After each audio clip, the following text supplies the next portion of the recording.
Moving on to our next segment, standout Kabow! moment of the week, our favorite You panel or almost stole my line, page. you I was son of gonna, a bitch. like every week, I like to steal your thunder as much as You just possible. you rightfully assumed I might have not shown up, and No, no, no, I no. did. I was actually just reading the sentence and I forgot I had to stop reading it.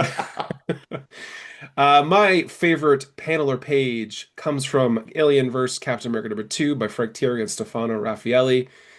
I've been really enjoying this series. I've been Yeah, surprised by how it's integrating some Marvel lore like the Inhumans, and in this totally. issue, in a big way, the cliffhanger. But in this issue, Cap and the Howling Commandos, along with Nick Fury, enter a compound they assume their friend is in, and they discover bodies glued to the walls, like in Aliens.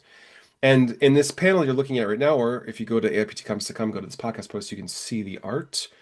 There is it's not the face hugger, it's the little guy that comes out of the body. What's he Yeah, called? the chest burster. Thank you. He bursts out of a chest, and in this panel, you see it digging into a guy's face. I don't think we've ever seen that. I didn't know it No, was and that. someone is literally saying it's burrowing in his face. It's like, yeah, it definitely is, my friend. And the second panel, we've got yeah, a good 10% of a face and nose gone. And then in the third panel, we have Cap slicing it in half. Just a really intense reveal, and it gets worse from here in a good way. The gore is pretty intense, Dave, do you say and that's 10%? That is like a full third of that man's facial I structure. mean, I don't know. It That's a looks. lot. This is very similar to what Jake Paul looked like Friday night. I don't know. Oh, broken jaw.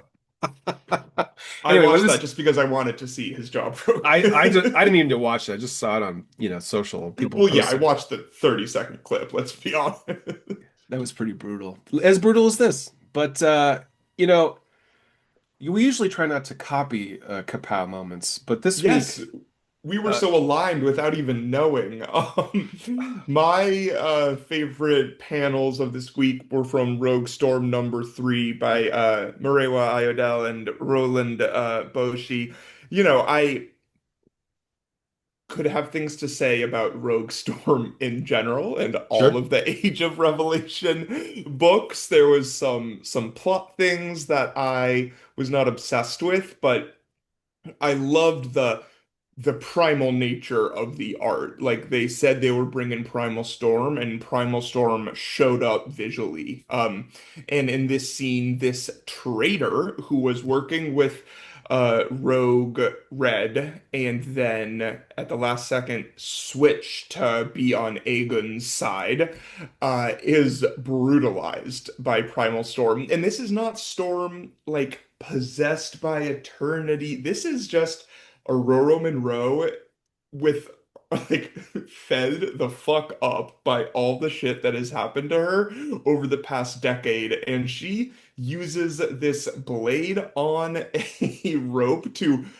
like not only eviscerate this woman's face, but then rip her spine out of her That's insane. body. That's some Mortal Kombat Like, shit right there. this is some like predator, like, hey, I want to take a trophy of this slaughter I just did. Yeah, it's brutal. I'm like, do they really need to write Impale? Because listen, we're seeing it. It's pretty funny though.